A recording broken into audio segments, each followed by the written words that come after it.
Well, welcome to this episode of the Marketing Guides for Small Business podcast. I'm Jen. I'm joined by Ian, Paul, Ken, and Dan.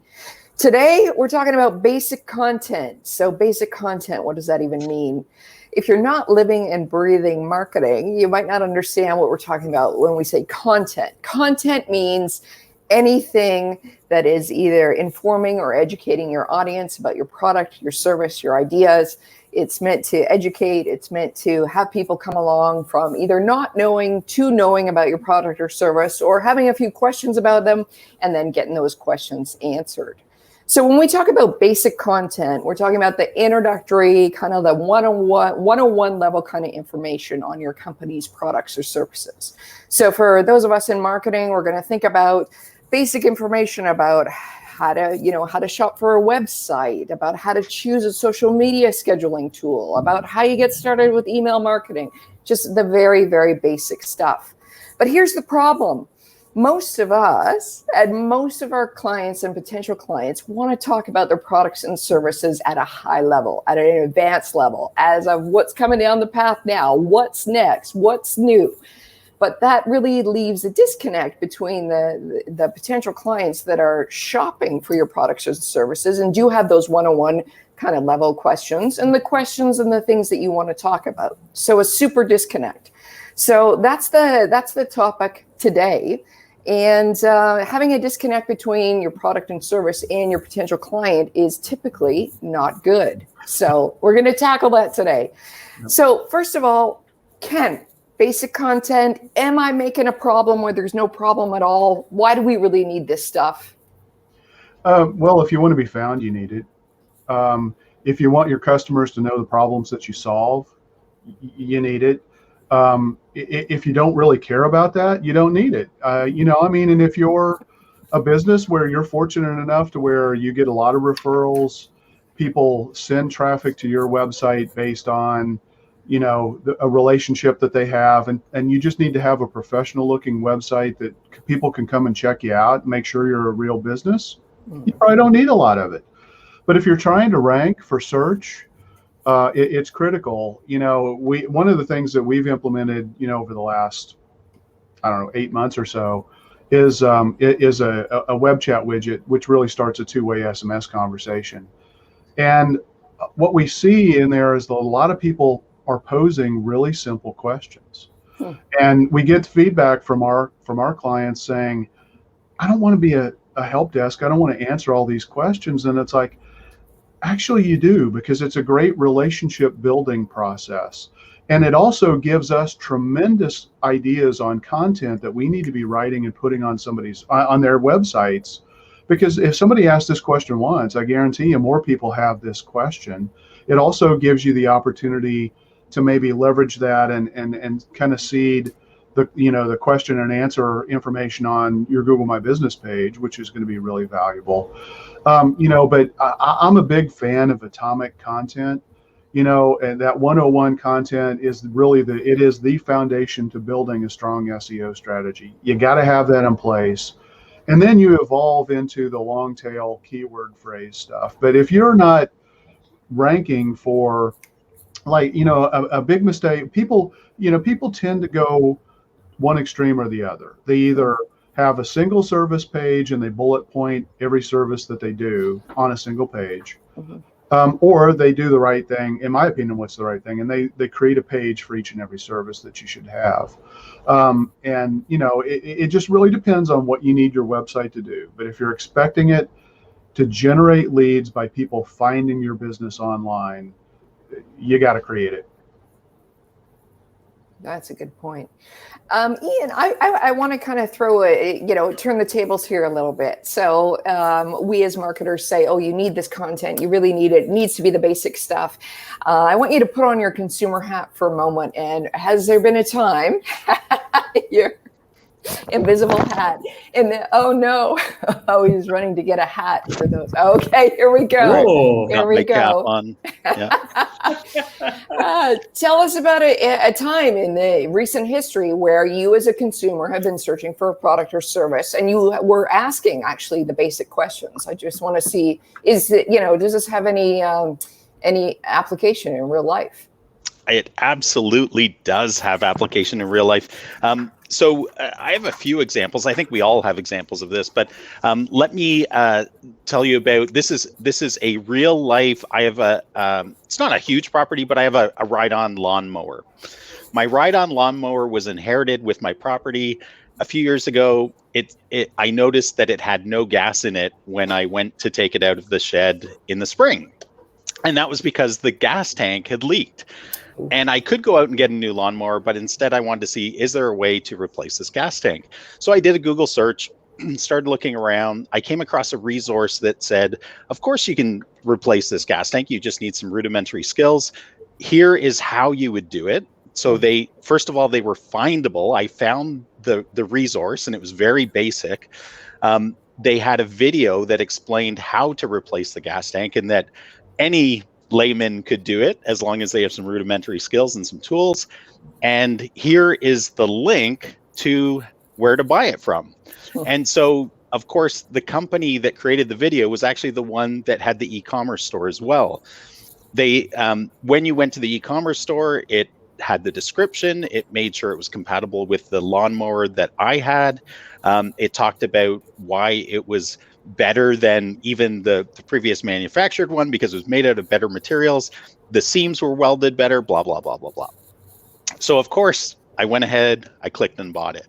And then waited a couple of weeks till it arrived. And then I went back to that tutorial video, how to install it, had my phone out while I was actually installing it on my lawnmower.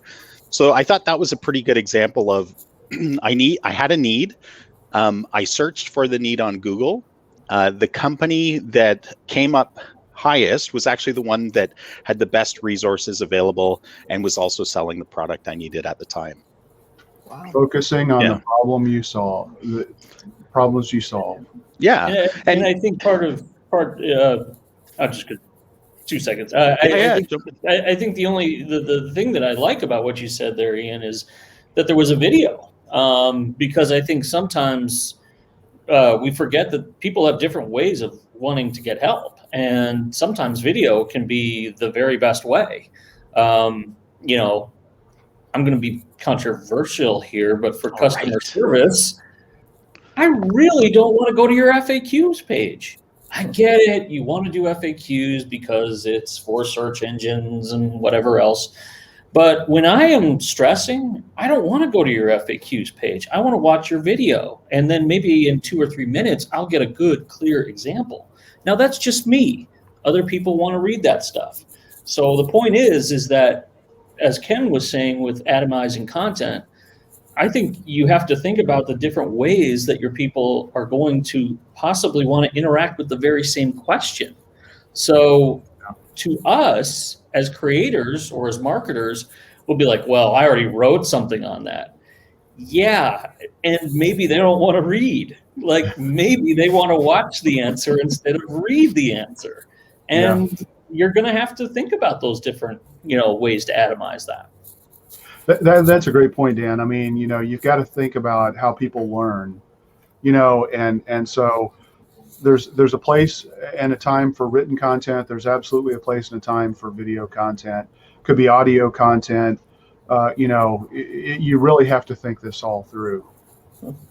And I think the most important kind of concept in this whole discussion is that it's audience focused. It's not the company focused. It's not about the manufacturer of the gas tank. It's not about you as a business strutting like a peacock to say, I'm better than everyone else because of this highly technical thing that we do. You might want to talk about that, but the audience you're trying to attract, unless they're of a particular ilk, the most of the audience you're trying to attract are people that are asking the basic questions and want to know the benefit to them at that time. And basic content is brilliant at that.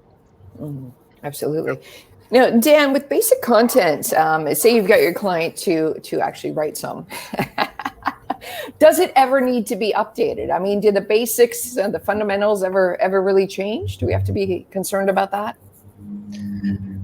Well, I wouldn't get them to write it. That's so. That's okay. I'm just going to be honest about it. I don't think they should be writing their own content. Mm. And it's as a friend of mine says, brain surgeons should not be doing their own brain surgery. I get that they want to do their own content. I don't think they should because they're too close to it. And I will say something else here. Sometimes we are too close to it. We are too close to our own stuff. So sometimes you have to step out of your own skin and say, I'm going to talk about this stuff. I'm going to just, take 15, 20 minutes, half an hour talking about some different topics to somebody who isn't doing what I'm doing, didn't go to school for what I'm doing. And sometimes I think you need that for this 101 level stuff because we can't break it. They can't break it down because they're too close to it. And honestly, that's a big part of what we do in my business is that I absolutely say you shouldn't be writing it. Because if you write it, first of all, you don't have the time. You don't have the time to write it. You're not going to get to it. You're going to mess around with it forever. And then finally, you're going to get something out the door. It's not going to be conversational. It's going to be industry jargon. And it's going to not be done in a timely fashion. And even when you give it to another associate, the same thing's going to happen. It's just going to be, and you're still going to have to look at it. So why not talk about these things to somebody else, have them record it, get it down, have them rewrite it, reflow it, put it back in front of you, because that's written for the customer. Most of these people cannot write for the customer, period, full stop. Like they can't. I've seen it. You can go to a seminar, you can go to a class for an hour. It ain't going to make you into a marketer. It ain't going to make you into a writer. Trust me, from a marketer and writer, you ain't got it. So why not, instead of trying to make that weakness into a strength, which it's not going to be, give it to somebody who's already got that as a strength so that you can focus on what you do best, which is serving your customers. And that's what these people need to know, is that what they do is their strength. And being new business, that's a hat that they often have to wear. Nobody else can do that for them. So why become a writer when you're not one? And that's okay. And so to me, that's where I think teaching them to be a writer, I know that this is a little outside of the question, but it's just the way I feel. I think I will teach them certain concepts, but very, very bite-sized, because trying to give them the whole of marketing to as far as a writing perspective is a very hard thing to do. It takes years to understand that. I think that's where they have to land on that. Yeah, I hope that's that might be a little controversial. Did he answer the question or not? I was like, how do you really feel, Dan? Yeah, I'm teasing it. Yeah, but Okay. That said, I think they can have a lot of thought on the blue sky. What's the theme that we're trying to go for this particular month or quarter or year, and that is something that you as a customer you as a business owner can absolutely have input on. But we had that happen. I'll say it a couple weeks ago, or maybe in the last week. We had in our marketing community, we had somebody talking all about percentages and how to calculate ROI and all this other stuff. And hell, I was even talking about content. Do you know that sometimes when I talk about content, I still get the question of, does that mean you can write? Like that's how we have to think. I have a graphic design friend who sat in a networking group for a year, and they thought, does anybody know someone who designs things? I mean, I'm like, well, I'm a graphic designer. I've been sitting here the whole time. We are like, no brainer. Why wouldn't you get it? You have to think about it in those terms of your customer, conversational, multi-touch, and really breaking it down for them. And when you do, you open the door. I think that's a really key thing. Absolutely. I hope that answers your question, but a little off, but I do really feel that way about writing and how they should write it. I like your passion there. So it's all good. Yeah. It's all good. Absolutely. Paul, talk to me about some pushback that you might probably have heard from clients that the 101, the basic content is fine, but they're afraid that it's going to make their company look basic or make their company look like they don't deal with the more sophisticated or more advanced types of problems that a client might come to them about. Well, you need different levels of content. I mean, unless you live in the world of academia, your website and your content isn't for you. It's for your customers, your prospects, people that are, maybe they don't know you exist. Maybe they're at the top of that funnel that we always talk about. Maybe they're just starting their search and they don't know, and they need that 101 content. They need that basic content. But you have to have content for the basic content and the more advanced content as people move through this sales funnel that we always talk about. So if they're afraid that they're not going to look sophisticated enough, you have to remember that it's not for you, and it's not for other people in your industry. It's for your customers. And as everyone has already talked about, that content is needed. Your customers are probably looking for that. Maybe it's a fact, maybe it's a video, but that content is absolutely needed. Yeah, and Paul, you alluded to it that you were talking about the buyer's journey, but one way I look at this content too is that we as marketers, we talk a lot about the marketing hourglass of the people need to know you, like you, trust you, try you in order to buy from you. And I think even talking about the complexity of content fits really well into that structure where most searches, most of that no phase is actually related to basic content.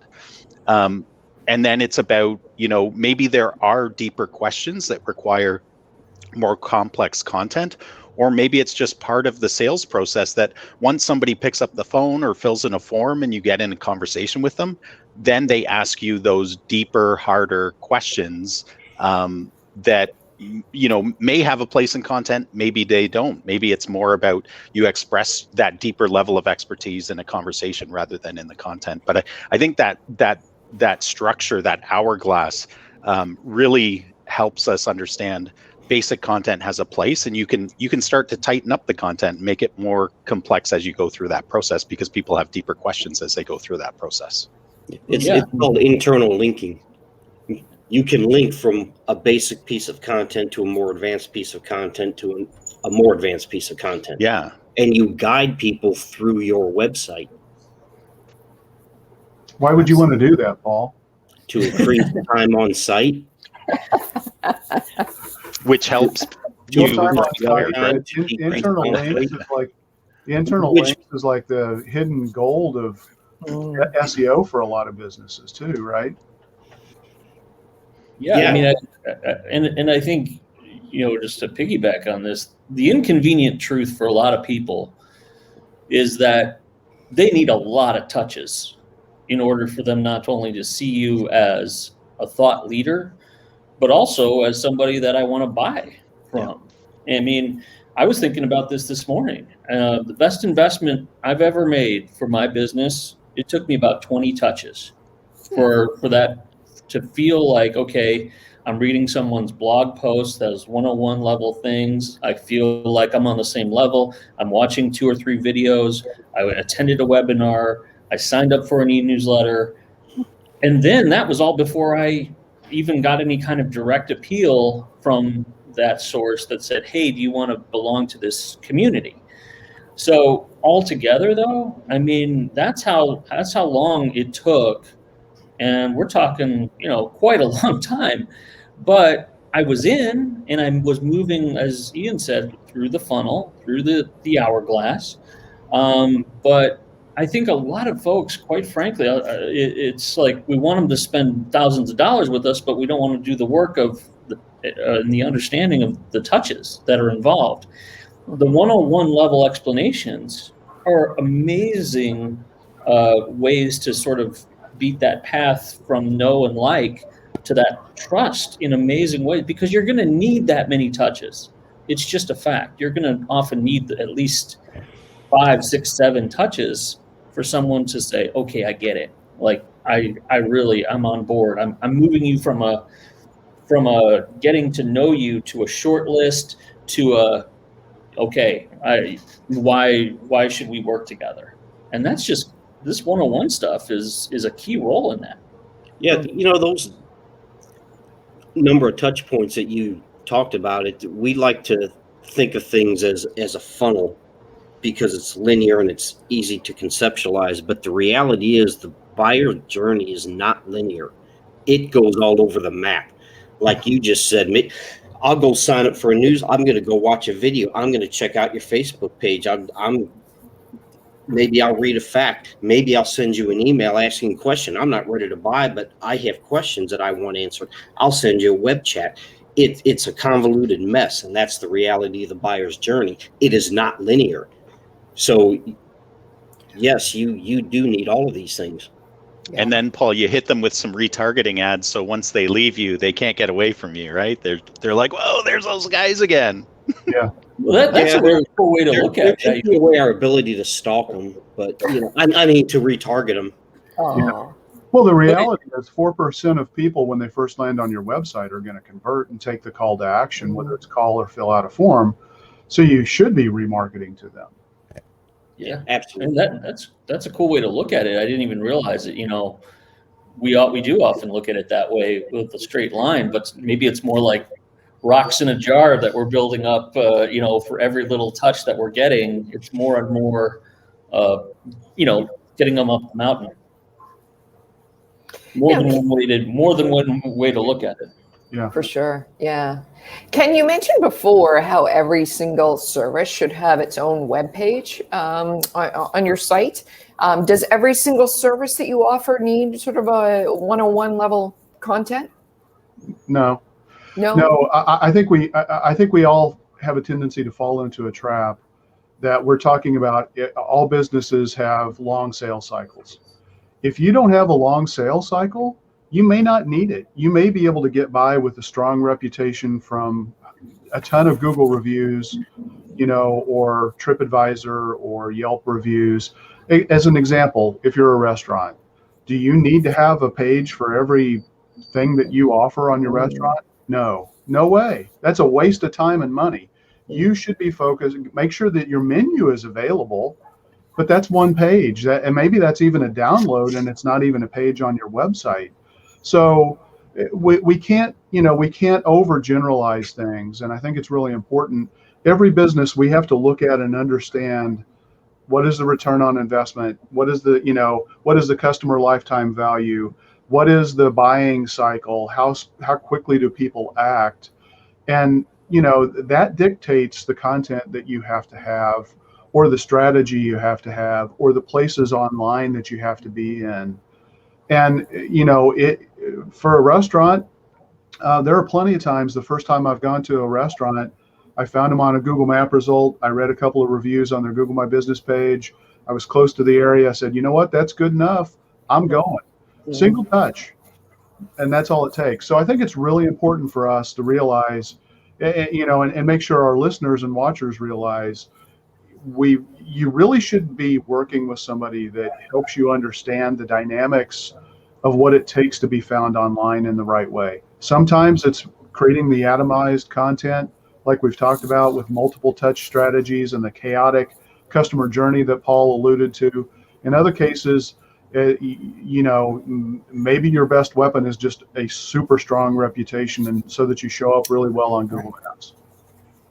Fair point. Absolutely. Fair point.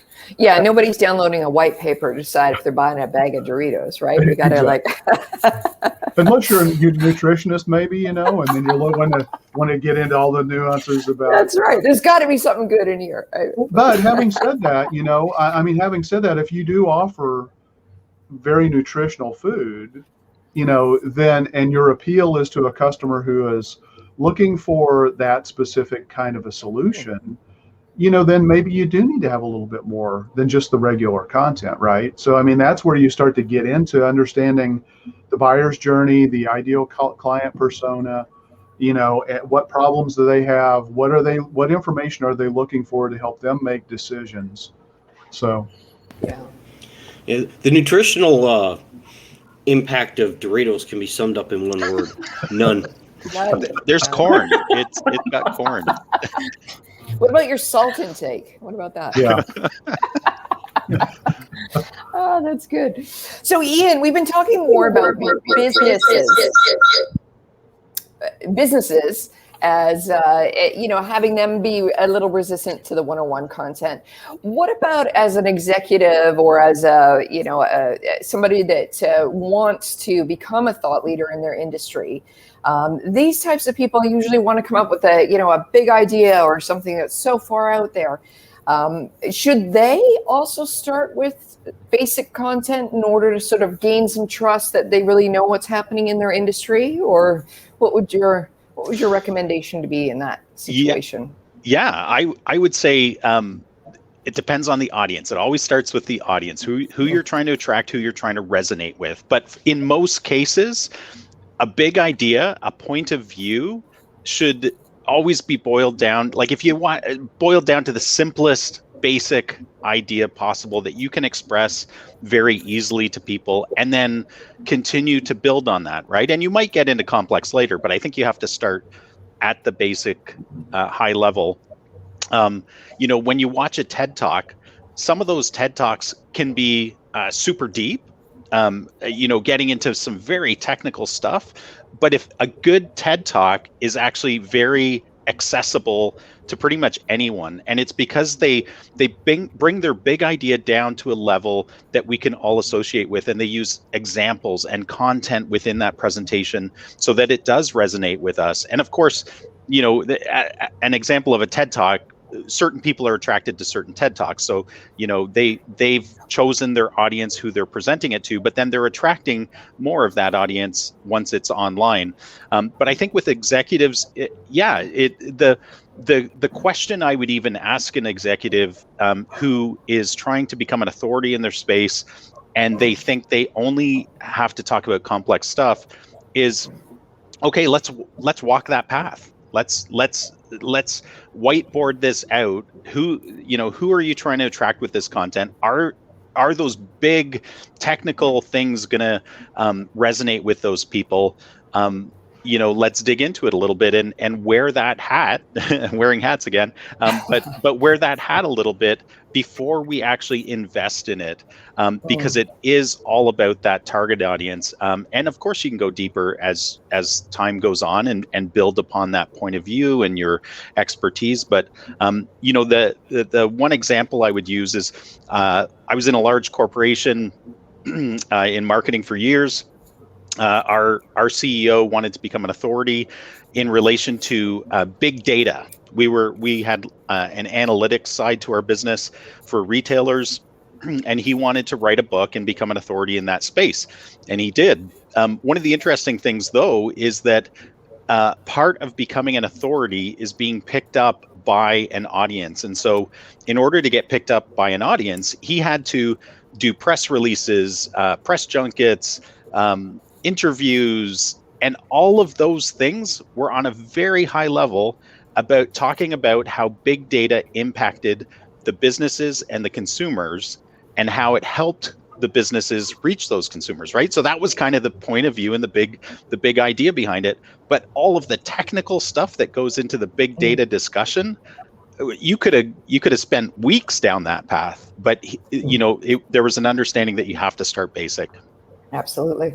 And you were saying, and he did achieve it, didn't he? He did achieve his level he was after. So correct. Yeah. Yeah. I mean, once you get some people further along and you kind of build that community, I certainly think that then you can kind of go in from the 101 to sort of the 201 or 301 or stuff like that. I mean, I've seen that with like a couple of products that I've used, and I definitely, as you get into it, that's kind of the cool part that happens, is that you get smarter about it as a customer, you get a little more technical, and then you're like, who else can I talk to about this besides the end brand?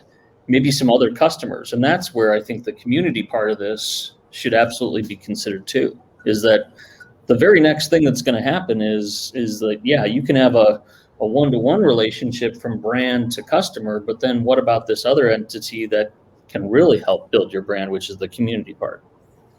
A really good example of that, Dan, like I can't agree more. I mean, that is a great example. A recent example I went through in relation to that supports what you just said is a very complex piece of software that I wanted to use in order to help my clients. And actually, my visibility to it began with Ken. He talked about it, but he didn't talk about it at the highly technical levels. He was like, this software can do X for you to help your clients, right? That was kind of the first step into there.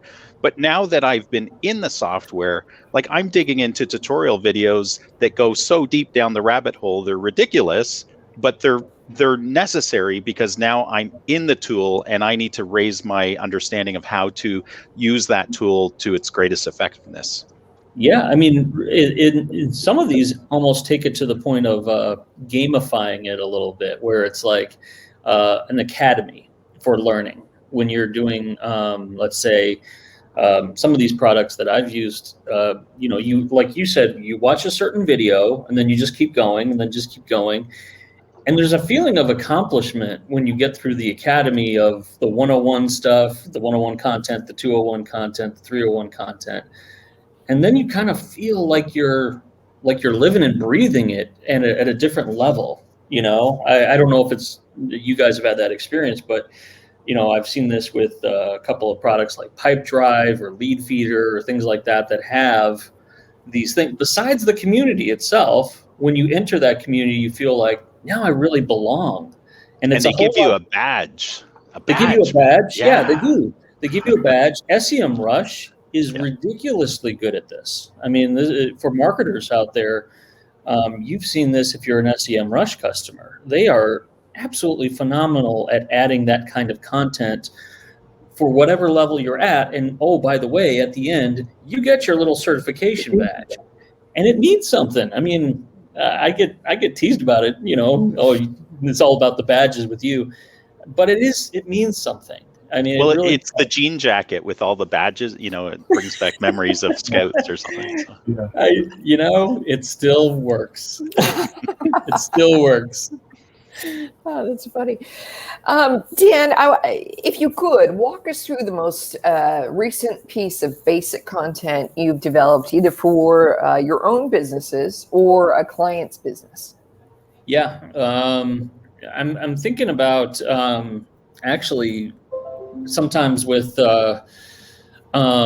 let's see, there's a company right now that we're working with that is talking all about some augmented reality stuff, which is really, really cool. And it's one of those things that when you see it, you're like, okay, I get it. But to explain it is kind of a different animal. Like the text part of it, you're like, okay, how do I take what I just saw that's cool and then actually break this down? So one of the things that they said is, can we use augmented reality to explain what that is and explain this whole calculator that we've got going on? And I was like, okay. So long story short, the calculator process that they had probably had about 8 different parts to it. The only way that it worked, not the only way, but one of the best ways that it worked was to sit down with a customer, take them through all the calculations, and then it worked fine because you were one-to-one with that person. Well, how does it work when you have a website and you can't do that? When you can't, necessarily walk somebody through the calculations or your process. So I said, why not use some of that augmented reality stuff where you're walking across a screen, but you're doing it piece by piece by piece and breaking that down so that you're like, okay, now you're going to go here. Now you're going to go here. Now you're going to go here. Just like spoon feed it to them. And I am fully confident that that has been and will be a better way to explain what they do and how they can absolutely calculate a return on investment for everything they do. But without that, you would probably have a visitor to your website being like, oh my God, what is this, algebra? Like it just really, you need that kind of stuff. And so I believe that kind of 101, field by field kind of thing sometimes has to happen. And you have to break that down in their language, not yours. But again, like all of us, they were probably a little too close to it and just assuming that, well, they'll go from step 1 to step 8. Well, text alone is okay for that, but it's a combination of having the text and then perhaps having some video or even somebody walking across the screen like that. Take all of those versions and then make it as clear as possible. The worst thing in the world is not for somebody to be like, oh, geez, they were so clear and I can't believe they had to tell me 3 different ways. Better to do that and err on that side than to be like, well, we wrote the text. I mean, don't they get it? Like, Exactly. no. Yeah. So no. That's the example lately that's come to mind. Absolutely. Good. That reminds me when you just said that about like, oh, is it so obvious? I have a funny story. I can poke some fun at myself. So recently I was in the market for a mop and a bucket, probably your most basic, household items. And so I was on Amazon, okay, mop and bucket. And up came one with some kind of automatic spinner in the bucket. Yeah, and the spin mop. Yes, it had a video on it too. And I remember looking at it going, do we really need a video for a mop and bucket? I mean, come on. Like, this is kind of like, oh, I'm embarrassed for my discipline of marketing. We've taken it too far, right? No, yours truly clicks on the video. It's 90 seconds. And I was like, well, that's really convenient. Ended up buying it. So...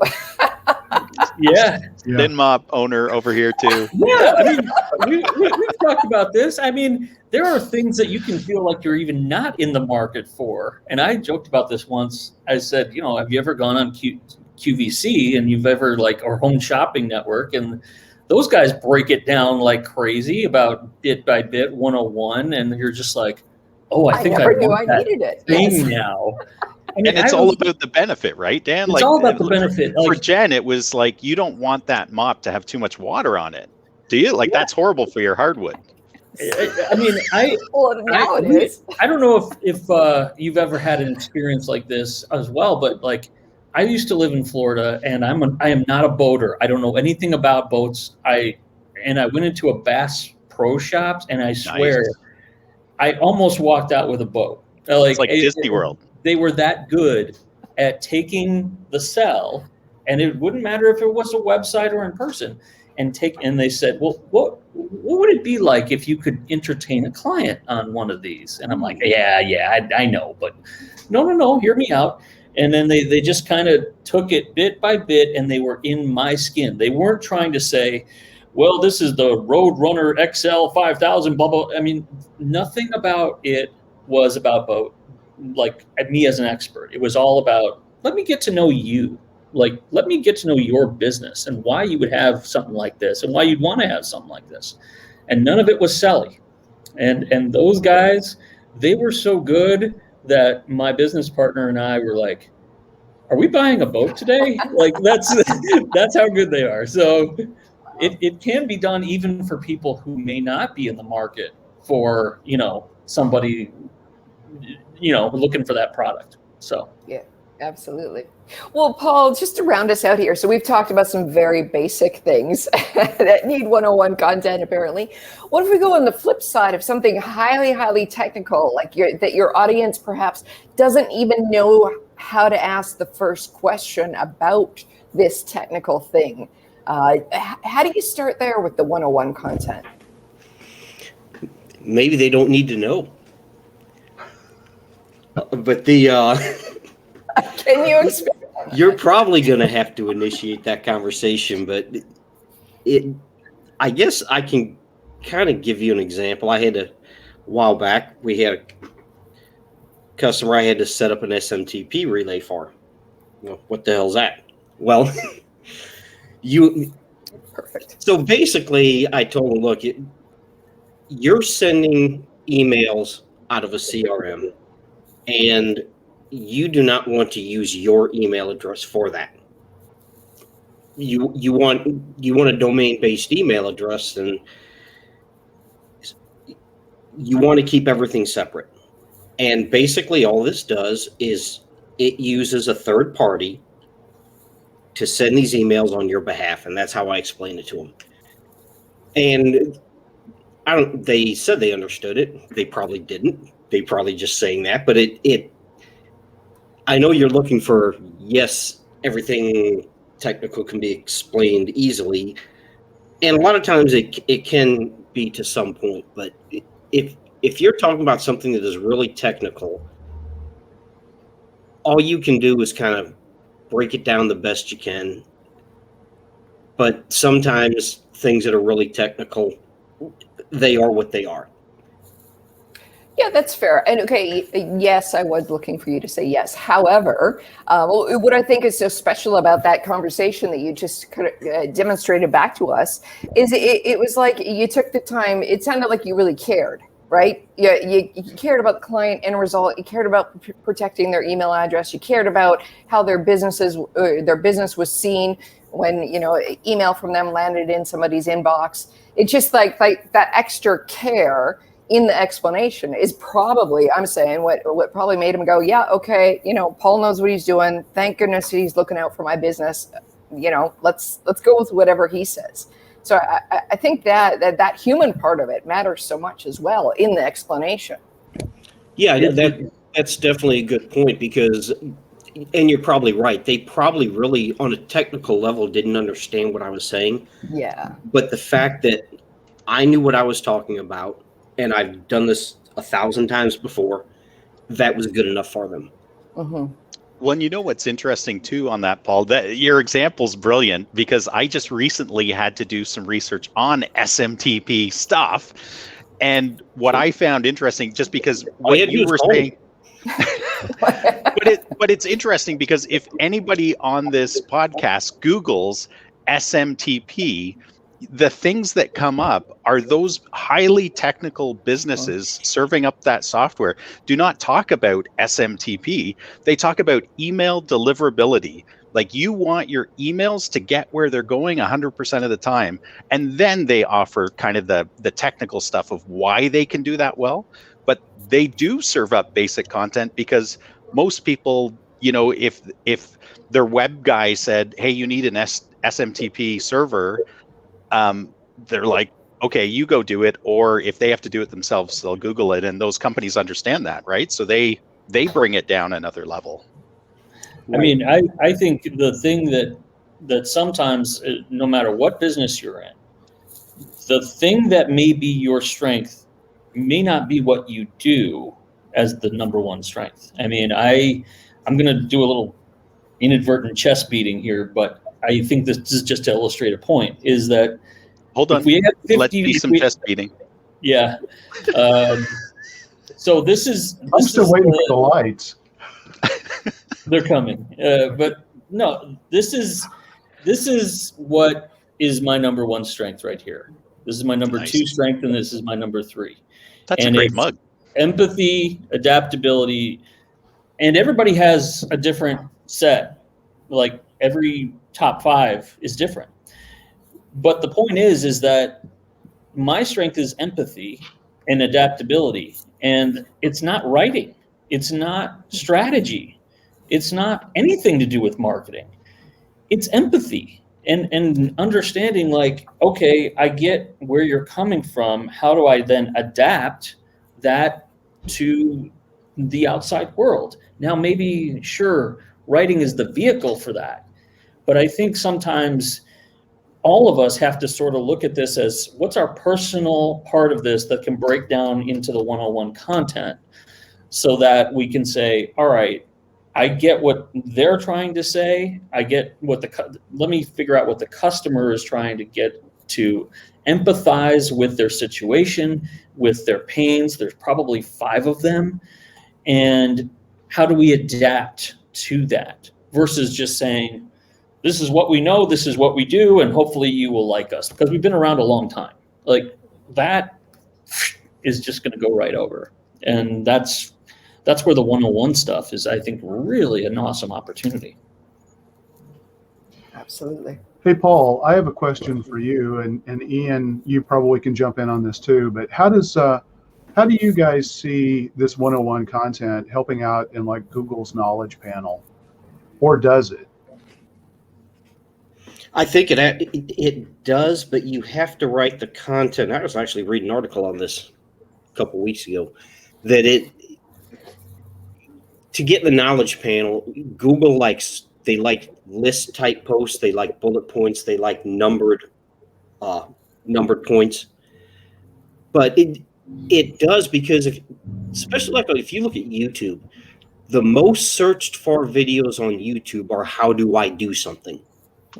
And that was specific to YouTube, but Google owns YouTube. They influence one another.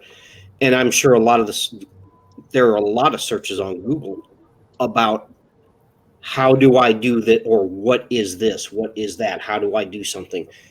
And that's where that knowledge panel pops up.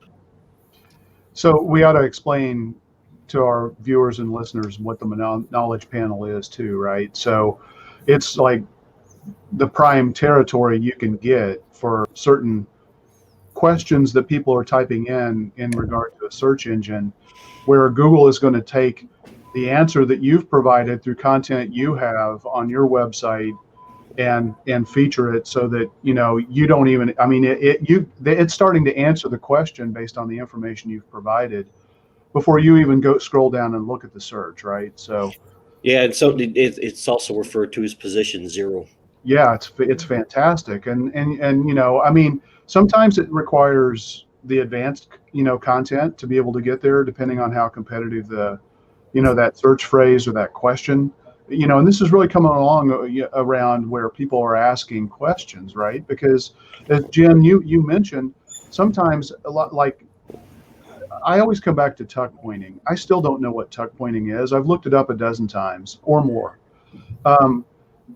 I think it has to do with like repairing cracks in bricks and stuff like that. I'm not 100% sure. But if I'll, so I'm going to put in a question in a search engine. I'm not going to look for tuck pointing because I don't even know what it is.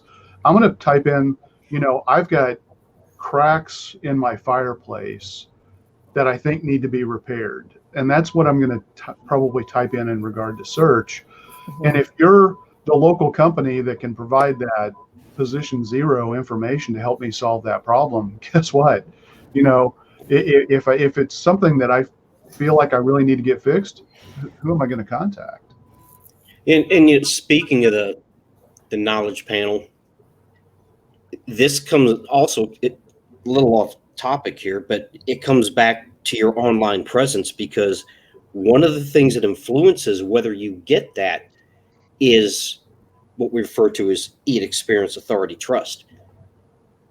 Google has to see your business, your website, as an authority on that subject before you will get that. And that comes back to content. Yeah. There we go. And the cool thing is I think you hit on a great thing there, Paul, is that if you go to a site like, let's say, Answer the Public, or SEMrush is great at this too, and maybe there's some others. There's probably a good 20 to 30 questions on just about anything that you wanted to, whatever your industry is, and then some. So if you can find a way to combine all those questions with a particular narrow and deep area of expertise that you have, you can own that pretty darn good. I mean, that's like, okay, for this particular area, not as, I'm going to put out, let's say, you're a law firm and you're going to do every video that could ever be done about lawyers and the law under the sun. Why not say, okay, I'm an estate planning attorney. I'm going to look at every single question that could ever be done about estate planning, and I'm going to answer them in a series of 2-minute videos. Now, you may not be the first person who ever did that, but guaranteed you're going to be one of the first people in your particular town, or only, that does that. Because let's face it, people don't want to do the work. So if you do the work, and you get some help to do the work, you can own that. And you can get to where you're wanting to go in position 0, I think. What's estate planning?